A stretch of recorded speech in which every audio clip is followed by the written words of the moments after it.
Hi, it's Dave Kelly. Jim and I have been sailing for 2 days and we put down anchor last night in Göcek in Turkey. What better place to enjoy a beautiful breakfast than on board Acheron and chat about life, sailing and the aspirations of actually sailing around the world. Enjoy the episode. Jim, good to see you, mate. Yeah, morning. Well, when I say see you, it's not actually true. We've been on the boat together for the past 3 days, sailed up to Göcek, which is a port for many luxury yachts, not too many luxury ones here at the moment, but lots of other boats, including ours, and we sailed up for 3 days from Cash. Yeah. And Jim's come to pick someone up from the airport, so this was a more leisurely way of doing that. So here we are at the marina. Lots of beautiful boats sitting here. Some of them are wrapped up for the winter, but certainly a beautiful, beautiful spot to be in. We've had breakfast sitting here and we're all ready to go. I had a swim this morning, jumped in there, swam around a bit. Beautiful blue water, so can't really think of much better place to be right now, Jim. No, absolutely. I think that today, well, there's nothing much going on. We're just swinging on the anchor. It's very peaceful. The town's over there. We can jump in the dinghy and go to the town if we want to, but if not, we can kind of just sit here. And the nice thing about being on the anchor is that the boat tends to slowly... it swings around the anchor with the wind, and so it's like the view's ever changing. Yeah, the view is ever changing. It's a bit like, if you go to Sydney, they have one of those rotating restaurants on the top of the tower, and it's a bit like that. I always call it the best rotating restaurant in the world because the view is always changing. Yeah, and of course here we're anchored. In the bay next to Göcek, but quite often we'll be anchored in the bay in the middle of nowhere, and there's just a fabulous panorama, and you can be sitting there having your breakfast and thinking, this is pretty good. Yeah. And the beautiful thing, one of the beautiful things is that we've anchored here. It's cost us $0 to pull up for the night, and as we said, we jumped in the dinghy yesterday, shot into town, walked around, got a coffee, had a look in the shops and whatever. And this is all COVID time, so clearly there's probably a lot less activity than what there normally would be, but just such a beautiful experience. And this is me pretty fresh. Jim's more experienced, and today I wanted to ask him and really talk about sailing, how he got into sailing, how sailing's a great, and the way of being when you're sailing is, I think, a great metaphor for life. But I'm just realised, as you say, Jim, just being able to, we're spinning round gently over the course of the evening. The wind's probably moved us right around 360 degrees. Yeah. And you can look out and just see this beautiful environment, and to sit here thinking, well, this is what people pay millions of dollars for, and we're sitting here overnight for $0. It's just amazing. Yeah. I think the other thing as well is that we can talk a bit more about this. Is that there's lots of different types of sailing. So there's kind of people who go sailing at the weekends, people who go racing. So there are different types of sailing. The sort of sailing I'm involved in is really living aboard and cruising, cruising long distances. And so one of the nice things is that everywhere you go, you take your home with you, with everything. Yeah. So you've got, so you never have to pack a bag. Yeah, yeah. You're not endlessly checking into some new hotel somewhere, trying to find the place, then check in, get to the room. All the adjustments. Does my power adapter work in this socket? How does the air conditioning work? Where do I go for breakfast? All of that. You don't have to deal with any of that stuff. And so, although there's can be a bit of stress involved in sailing, as a means of travelling, in many ways, it's very low stress. Well, hopefully, if Europe opens up, as we hope it will. This is 2021, the beginning of, and in January 22nd, I think, here we are, and 23rd. Hopefully, if Europe opens up, then I'll get to experience with you just how beautiful is living that lifestyle in the Mediterranean. So I'm really hoping I get the chance for that. Yeah, in 2019, because I'm based in Kaş in southern Turkey, but our nearest Greek island is actually only about 3 kilometres away, but all the Cyclades and the Dodecanese are very close. So in 2019, I went around 27 Greek islands in the Aegean. Right. Some of that I did with friends on board, and some of that I did solo. It's endlessly fascinating because each island is different. Each island has its own history, and you tend to find every island that you visit has a connection either to some bit of Greek mythology, like Icaria, which is where the story of Icarus comes from. Or if you go to Samos, you can go to the main harbour there, which is Pythagorean, which is named after Pythagoras. And when you go there, there's a statue of Pythagoras in his right-angled triangle. So, either there's a connection with ancient Greek history, mythology, because of course they're always, you can be anchored in a bay and on the shore you can see the Temple of Apollo or something like that. Or to, Greek science and philosophy. And so in this bit of the world you have this incredible sense that you really are sailing around not only the cradle of civilization, but where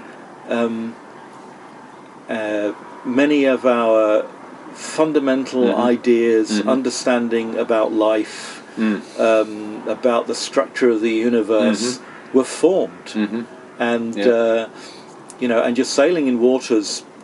Well, okay, I'm doing it in a modern sailing boat, but in many ways it's not so different from someone who was sailing in the same place 2,000 or 3,000 years ago.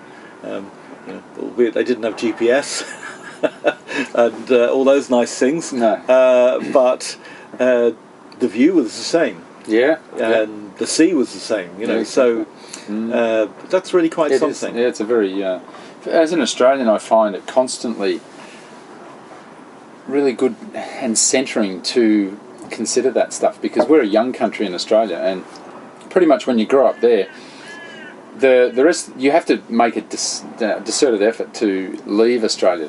It's 6 hours to the near. Well, you can fly to New Zealand. That doesn't count. But you can, if you're going to get up into Asia, there's 6 hours minimum, really, from the eastern seaboard. So you've got to decide to do it. It just doesn't happen, like crossing a border in Europe where I'm in another country. It doesn't happen like that. So to me, it's just always fascinating to just realise the history and the hundreds and hundreds of maybe thousands of years around here. There's, we can see relics and history that's 2,500 years old. You just think, and as a builder and a contractor and as a property developer, I really appreciate when something's built, and if it was built 1,000 years ago, 600 years ago, you just think, man, they didn't have the tools, they didn't have some of the technology we have now to build things quickly. They did it by hand, and then they erected it and constructed it, these massive stone blocks by hand. And you think, wow, all the life and the lives of people. Like some of these tombs we see around the place, they could have been carved out, and that could have been one guy's working life. The time that took to construct some of that stuff. And it's very humbling to actually just walk past it and think, whoa, okay. We're not, nowadays we pop things up and things pop out of the ground pretty quickly. So it is, to me, I use it to level myself down, just realise that we're part of humanity, and it's humbling and gratifying at the same time to appreciate that.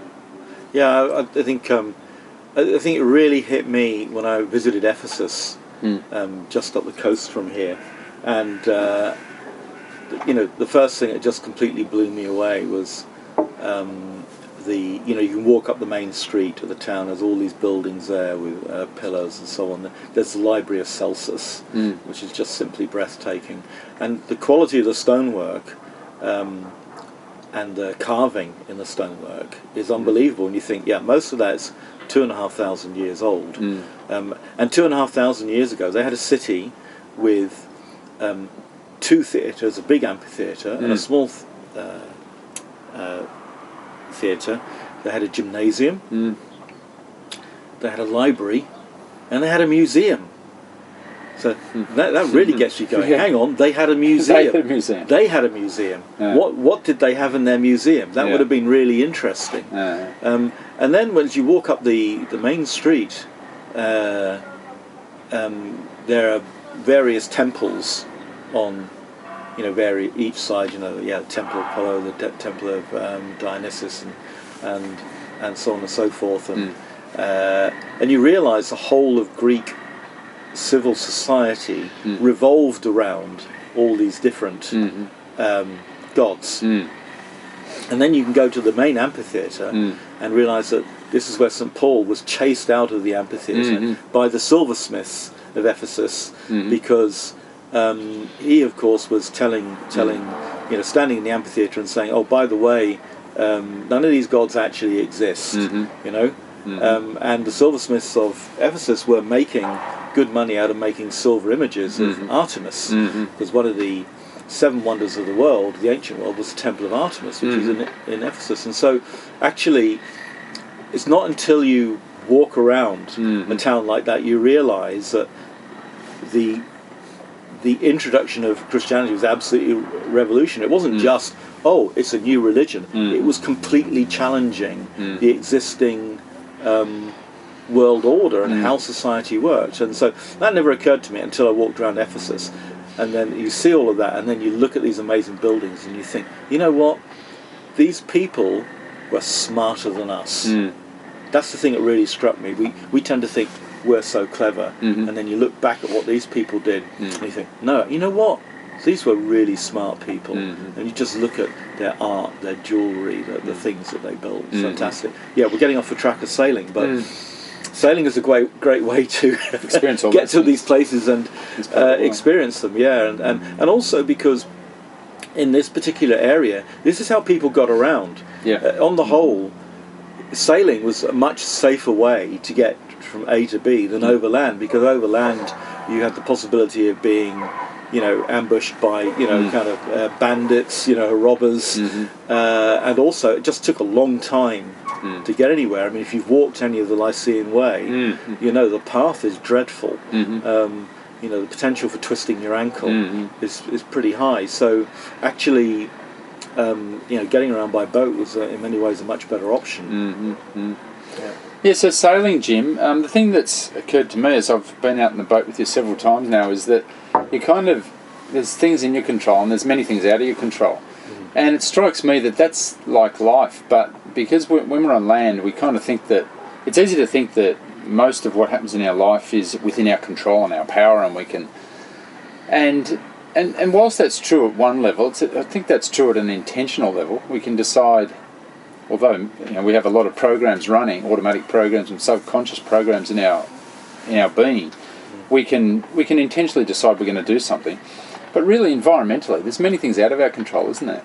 And that's one of the beautiful things of sailing, because you can let it go and not feel like you've got to be responsible in the sense of controlling the outcome. Yeah, I think it's actually.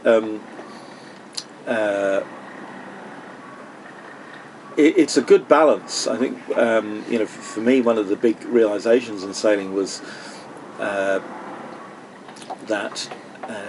when you go out sailing, you intentionally are putting yourself into an environment over which you don't have any control whatsoever.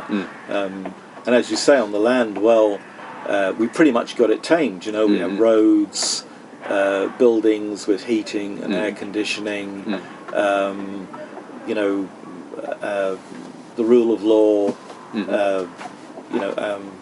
every kind of facility. So, life is, we've kind of tamed life pretty much. I mean, there's a downside to that, so that when it all goes wrong, it goes wrong big time. Because, and I think people are discovering that now with the whole COVID thing, that so all of a sudden they can't just go from A to B when they want to. And there are so many restrictions, and they can't make any plans. And in a way, I would say that psychologically, sailors are probably better equipped to survive that, because we're used to not being able to control very much.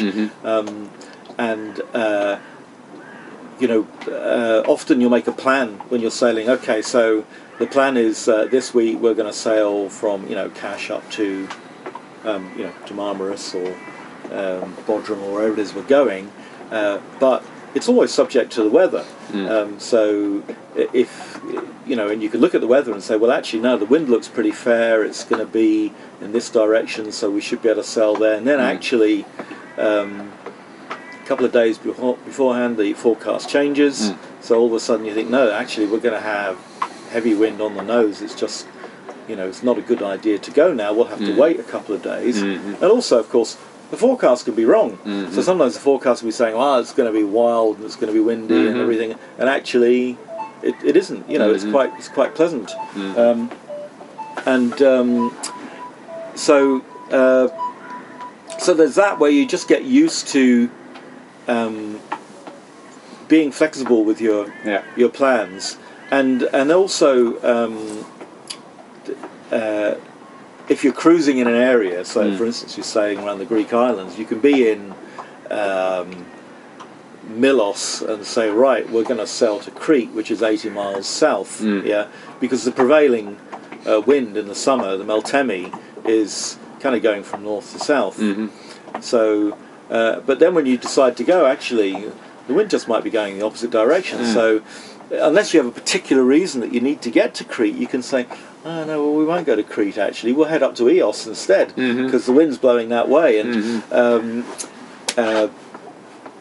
we use lots of sailing expressions in ordinary life, such as I'll say to you, hey Dave, you thinking about heading into town at the weekend? And you'll say, well, I'll see which way the wind's blowing. Yeah. And that's, we just use so many of those, particularly in English, because you think that the origin of the English language is obviously the UK, which is an island, and so we have sailing terms just in pretty much any area of life.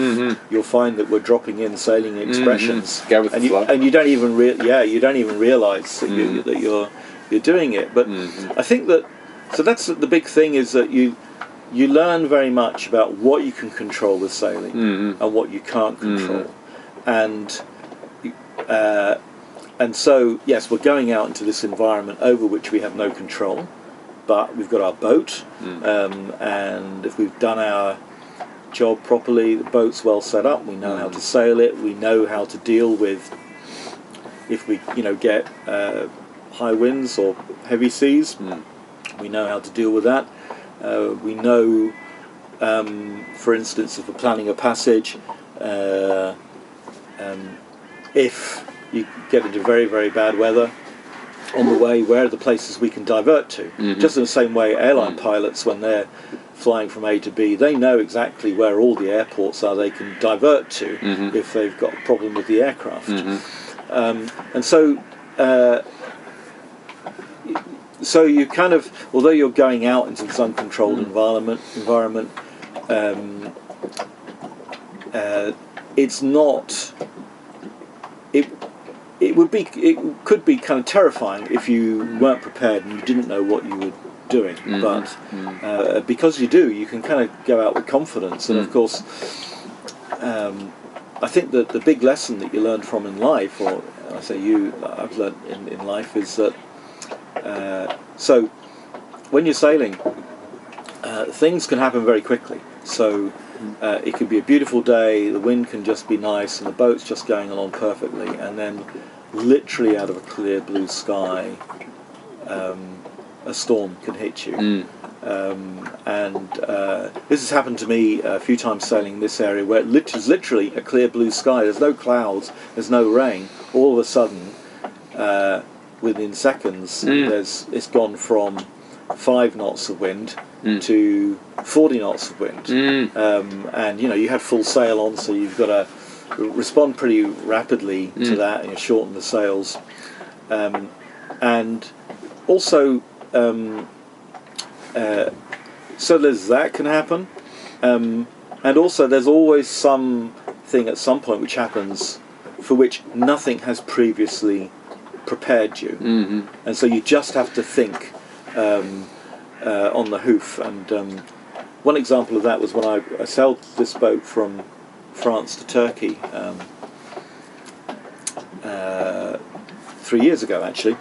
And as we were crossing the Aegean, we were sailing overnight. We were doing a lot of 200-300 mile passages where we were sailing continuously for 2 or 3 days. But in the middle of the night, we were sailing. I was actually down below sleeping. My crewmate was up on deck on the helm, and I woke up because I was aware that the boat had stopped, and I ran up onto deck, and first of all I kind of shouted to my mate, what bloody hell's going on, and he said, well, I don't know, Jim, so we've been sailing at about 7 knots with about 20 knots of wind on the beam, so we're making good progress under full sail, and then we just stopped. So, well, the depth gauge told us we were in 500 metres of water, so we hadn't run aground, and I could feel the boat was trying to power forward. It was pitch black, so it's impossible to see anything. Usually, you can see something. There's a bit of moonlight or even starlight. There's some light, but it was actually a cloudy night, no moon, so it was pitch black. I mean, so we couldn't see anything, but I could feel the whole boat was kind of creaking and groaning and trying to move forward. And so that's a scenario where, well, you could do as many sailing courses as you want to. It wouldn't prepare you for that situation. And so then you just have to run through your mind, okay, what do we know? Well, we haven't run aground. The boat isn't going anywhere. We're a long way from any land. So, well, we must be hooked up on something. What could we be hooked up on? Don't know. Maybe the most likely thing seems either a fishing net or a huge kind of clump of weed. Those are my two thoughts. How do I get out of this? I could see on our AIS system, which is a kind of ship identification system, there was a Greek ferry some way off heading towards us. So I thought, well, I could start the engine because there might be something wrapped around the prop.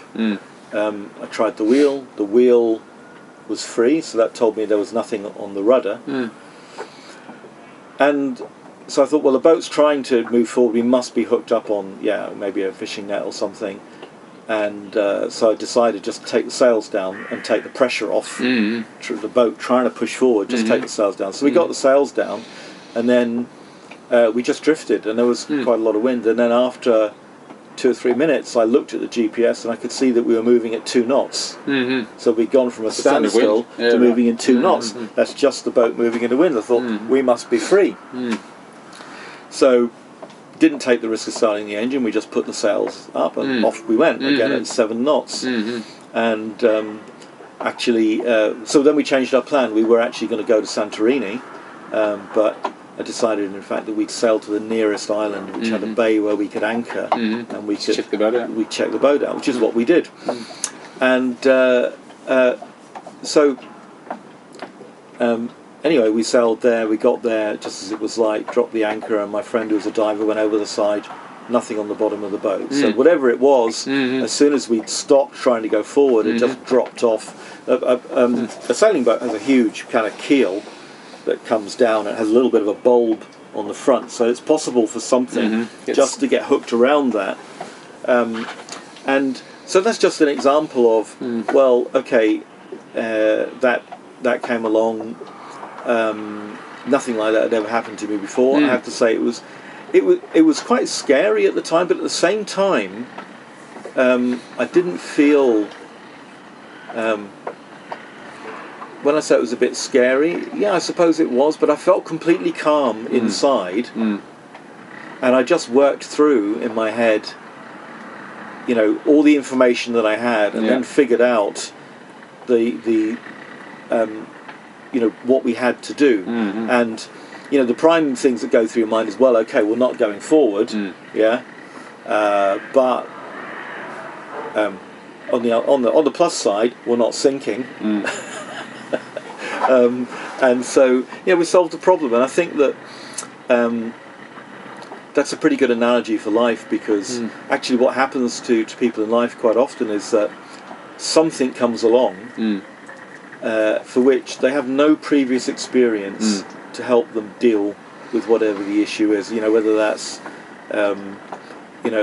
bereavement, or it's illness, or it's I don't know, maybe you're in this fantastic job and then one day you come into work and the parent company, which owned your company, which is doing well, has gone bust, and everything's gone. Yeah. And it's kind of like you just didn't see it coming, you know, and like, what the hell do you do in that situation, you know?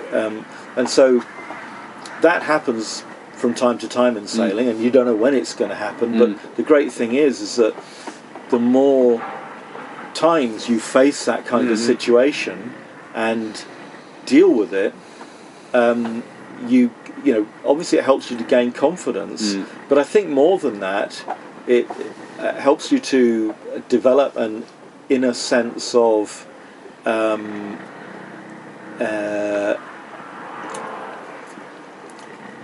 inner sense of your own ability, and this feeling of okay, so I know whatever comes to me next, and it might not be a sailing thing, it might be a personal thing. When it comes, I'm just going to take a deep breath, take my time, and work my way through it. So I think that's a really good thing which I've learnt from sailing. Yeah. Do you that suggests an analogy for life, like preparation and sailing, sort of, and the going with it, and also being able to respond to whatever happens, take the information in that's presented to you and make a decision, is good tools for life. But your work history as well, that we talked about in the last of our interviews or talks on the podcast, was you were really into prove yourself very handy, very adaptable in terms of creating solutions in your business, weren't you? So has that also prepared you for sailing?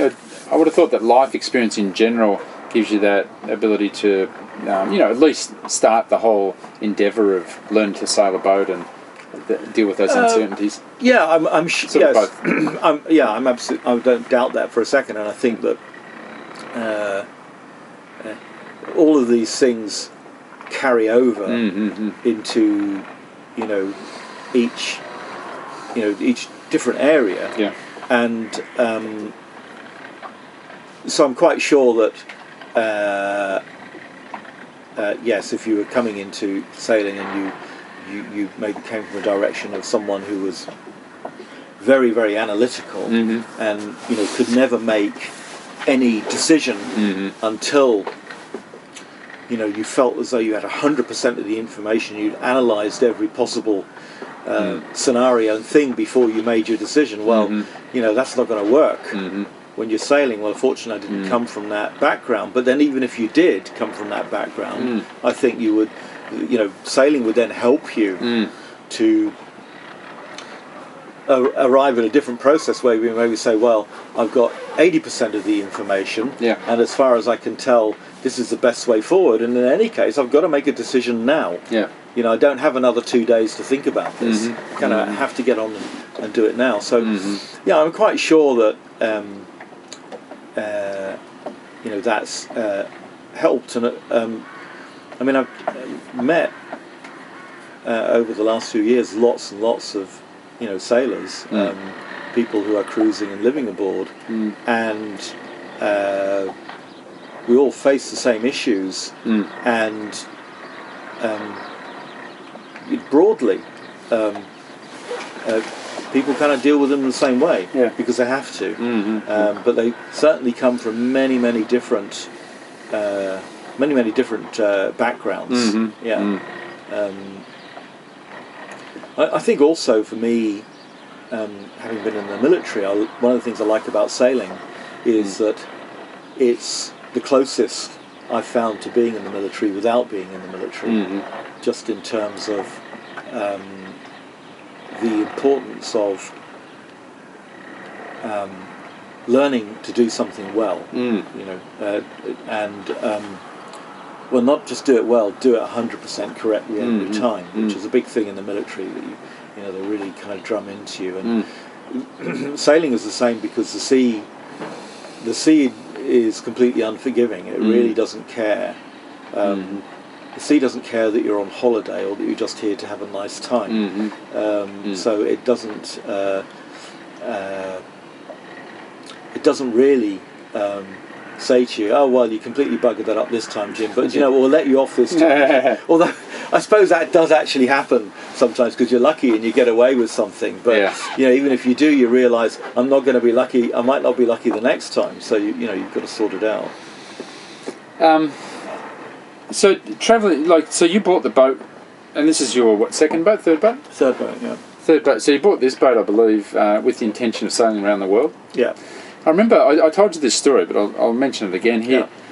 Yeah. I always thought sailing around the world. Wow. It must be those guys who do that must be crusty, craggy old guys with 40 years of experience. Then ultimately they get to the point where they think, right, I'm ready to sail around the world. And I remember I was in Fiji, and I was sitting in this on one of the smaller islands there, the second biggest island actually, and we're sitting in the yacht club and having a beer and looking out. That's back, when I was drinking beer, and I was sitting there. It was very, very basic, but sitting there next to this pommy guy, and I said, "Oh, what are you up to, mate?" And I said, "I'm just here, tripping around, looking around." And I said, "What are you up to?" And he says, "Oh, I'm sailing around the world." And this guy was by himself, and I thought, wow, I've finally met someone who's sailing around the world. And I said, "Where's your boat?" And he says, "Oh, out there." And there was a whole bunch of boats out there.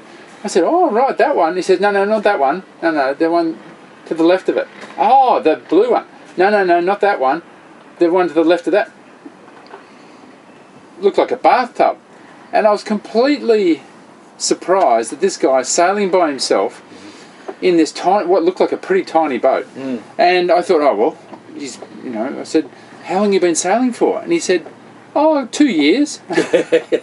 And Mad Dog's an Englishman. And that was around about the time when that Mad Dog and Englishman, Tony Bullimore, ended up capsizing his boat in the Southern Ocean. Over Christmas in the Southern Ocean. And of course, Christmas in Australia, when it's blazing hot, we're all sitting around either watching the cricket or we're just, recovering after Christmas Day feast. And all the news was this Tony Bullimore, and they eventually plucked him out. And he's very thankful to everyone, and it cost Australia millions of dollars to, pluck him out. And he just said, "Thanks very much." And off he jumped in his little bathtub and, continued his way around the world. Yeah. But so you're approaching it differently. You've got a beautiful boat here, Acheron, 44 foot. Yeah. And it's a lovely boat. It seems very well equipped for it. Yeah. But still, it's a massive endeavour, isn't it, to take on that with all the uncertainties and things we've just been talking about? Yeah, I mean, people go with what they've got. Yeah. And one of the things which I can remember actually looking at boats for sale in Melbourne a few years ago, and I looked around 2 or 3 boats. And this time I was looking for a boat that was suitable to sail around the world. And there was this fabulous boat, it kitted out with everything. And I said to the to the broker, "What's the story with this?" And he said, "Oh yes, so guy, he was an orthopaedic surgeon or something like that, and he was kitting out the boat to sail around the world. That was his dream." And I said, "What happened?" He said, "Well, he got cancer and he died before he finished the boat." And actually, one of the things that happens a lot is people kind of have this dream they're going to do this, but they spend years buying this boat, getting it ready, and then there's all these sort of reasons why they can't go. Well, they haven't retired yet, or they're waiting for their kids to go to university, or something like that. Yeah. And then the next thing that comes along is, cancer or Parkinson's, or one of the things is you don't need too much to go wrong, and you can't go sailing. Yeah. Because you do have to be reasonably fit. So there are a lot of boats for sale like that, and so one of the one bit of wisdom which I've heard from a few people is, if you're going to do it, just go and do it, and don't say, right, I've got to save up for another 2 years so I can buy this boat. Maybe you have to go with something smaller or a bit less well equipped, but go now. So for me with this, well, I kind of did have to wait. I was 62 when I bought this boat, and I would love to have done it a few years earlier, but the reality was I had to organise my business so that I was free to do it. And yes, it is a nice boat. I learnt from the previous 2 boats in terms of what I wanted on it for it to be comfortable. It had to be comfortable. It had to have enough room in it.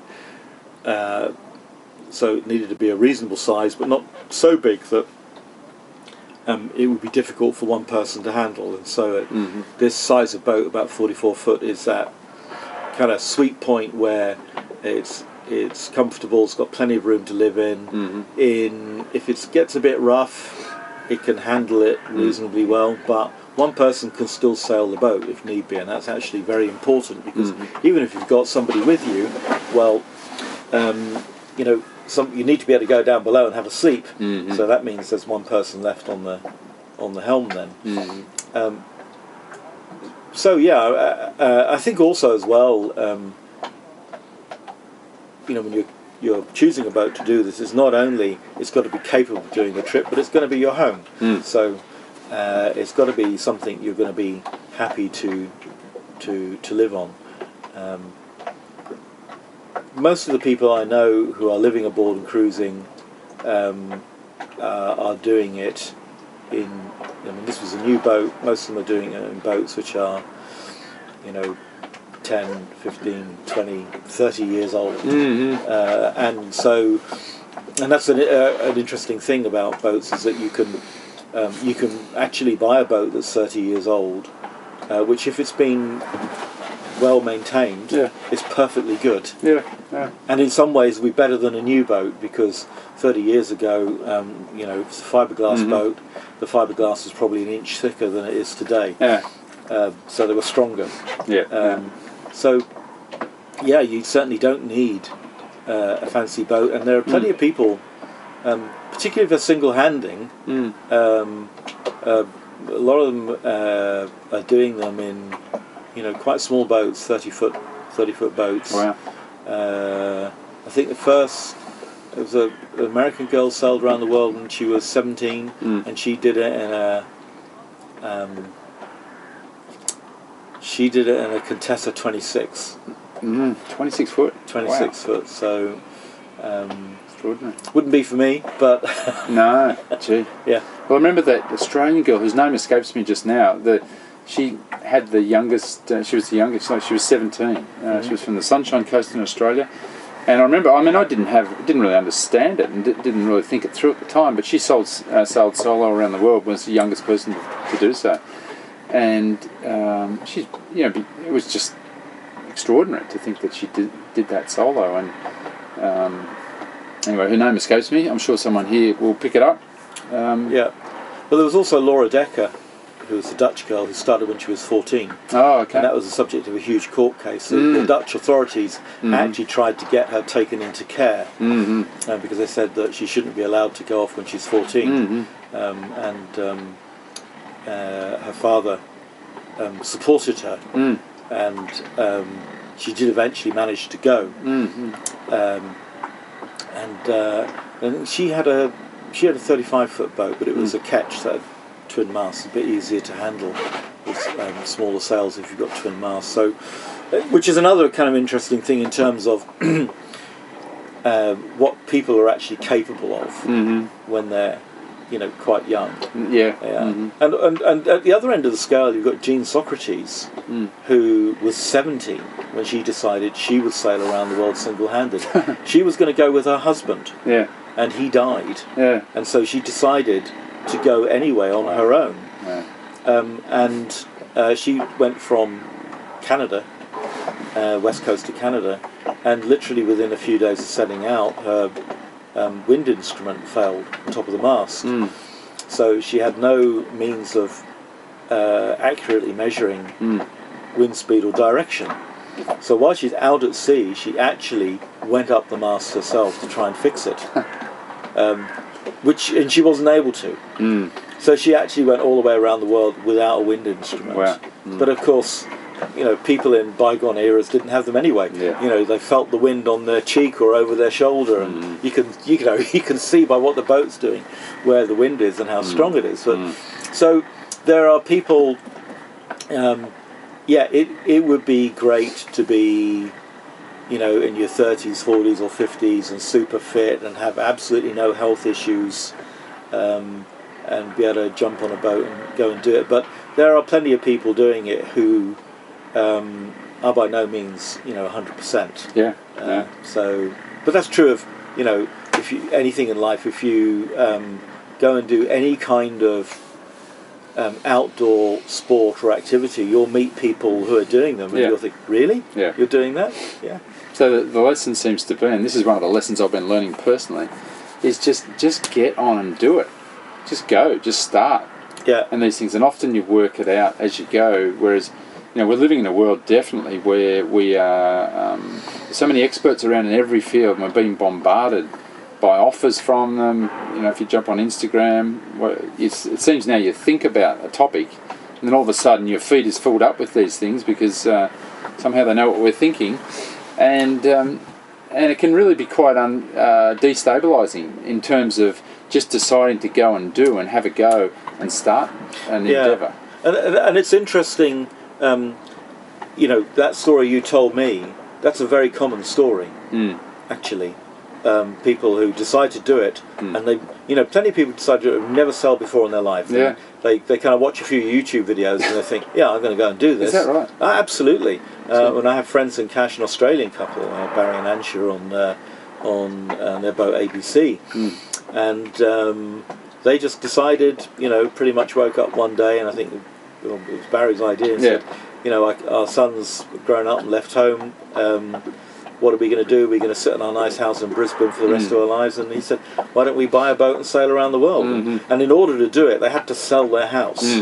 So they sold their house and then paid off their mortgage. And with that money they had left over, they had enough money to buy a 20-year-old boat. Yeah. So they then flew to Gibraltar, did the skipper's course, then bought a boat. Oh, really? Yeah. And I remember saying to them, what would you have done if, having done the skipper's course, you decided you didn't like sailing? And they said, well, we would have crossed that bridge when we got to it. So, I think actually, when I first started sailing, I only started 8 years ago, I met a lot of guys who've been sailing all their lives. And one of the first things I did, I very quickly bought my own boat. I bought a Beneteau First 35, but one of the first things I did was sail it across the North Sea from Scotland to Denmark, and then I sailed it all around the Baltic. And these guys who've been sailing 40 years looked at me in complete horror, because the North Sea's got a bit of a reputation. It can be quite nasty. But anyway, there's something about you can do something if you are so stupid that you don't realise that you can't do it. Yeah.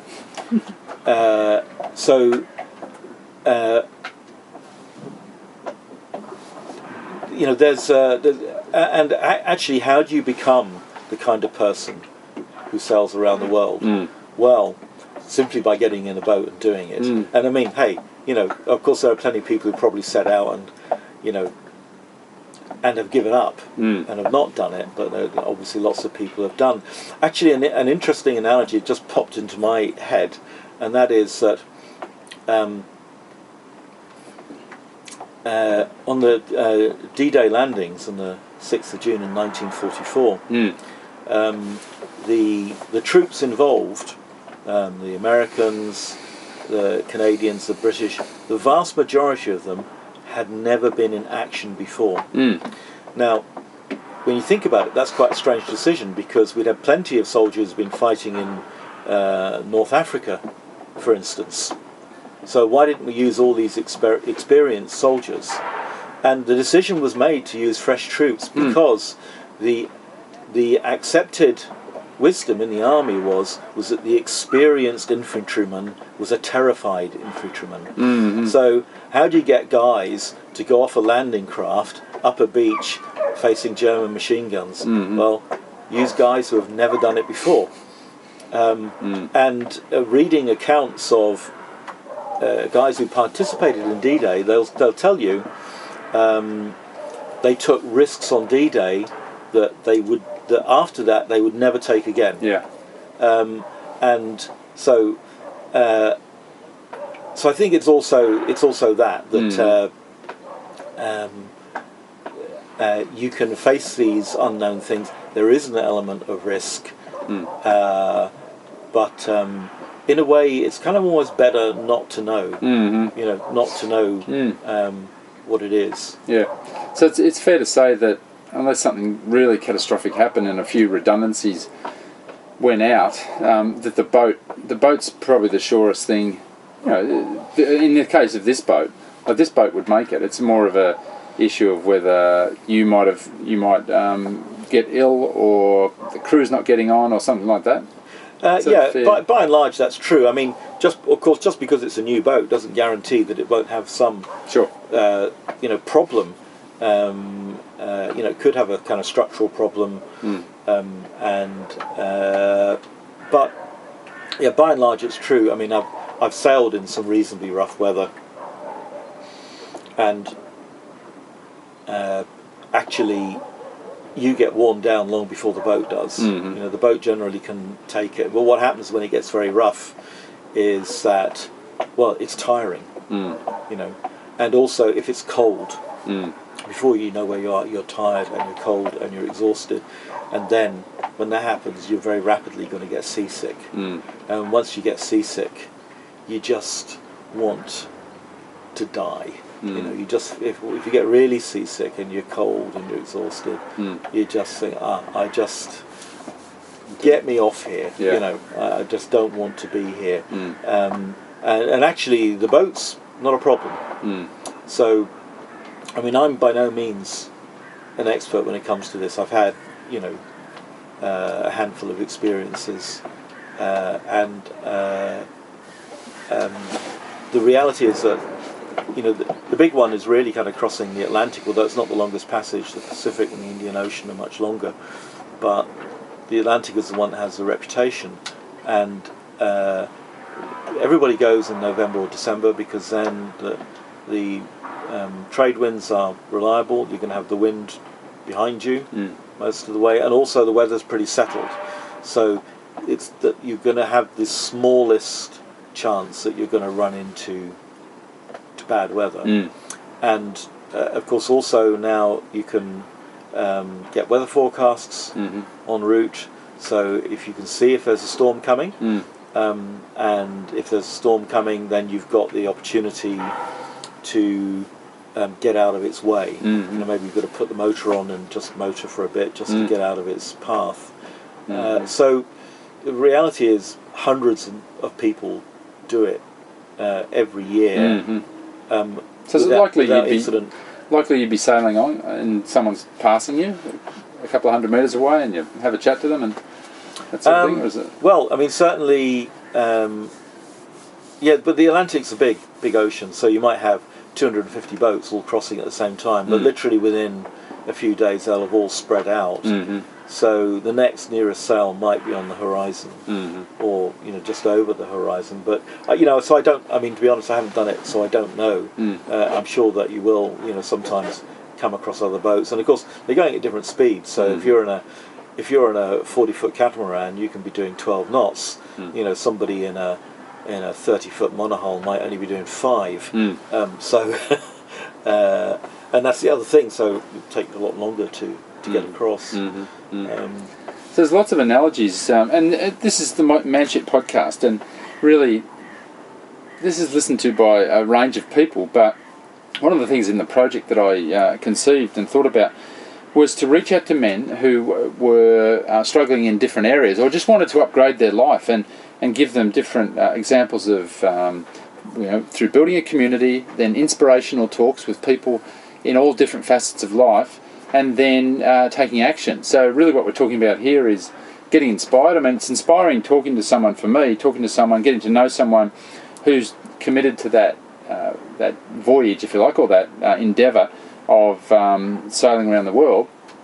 And then from that, there's a whole bunch of life lessons. And The one I think I'm hearing today is, one of the ones is, just get on and do it, whatever it is in life. And that's a good thing to build confidence, isn't it? And it's funny because I look at my life and I'm extremely confident in many ways, but there's a couple of things in my life at the moment which I tend to procrastinate over, and I find that it's because I'm afraid. I'm afraid of not getting it right, and I'm afraid of failing in a couple of... And then there's a whole bunch of other areas where I don't really care. I just jump in and learn as I go. And the thing that strikes me about a boat is it's very tactile, isn't it? Like, you're using your hands.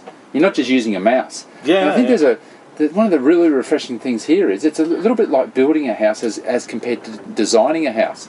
I've built houses with my own hands where, I've nailed the thing together and then, stood the walls and managed the whole thing, but been that involved in it. And it is a great sense of actually creating something. And I think that's what's happening here, isn't it? It doesn't just sail itself. You're in control. You're making those decisions, and there's a right or wrong if you're coming into a narrow pass or another boat and you can hit it and you've done wrong there. But other than that, it's about just sort of managing it and watching it and making adjustments. And I think a lot of life's like that. Yeah, I suppose that one of the things about it is a very good combination of practical, physical, and mental agility. So, and all of those things really need to work together. So yes, you're not just sitting in front of a computer with a mouse. Neither are you.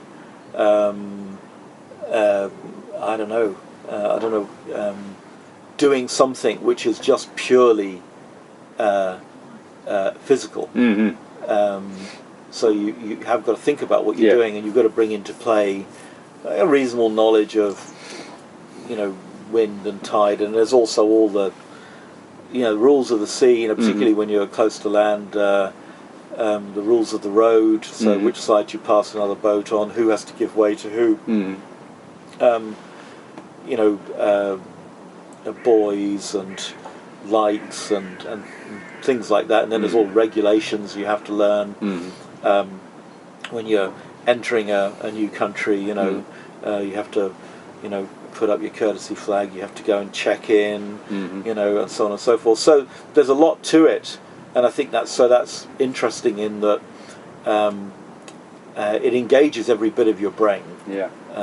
So I think that's and I'm sure there are lots of other pursuits that do that, but sailing is the only one that I know of which does it so comprehensively.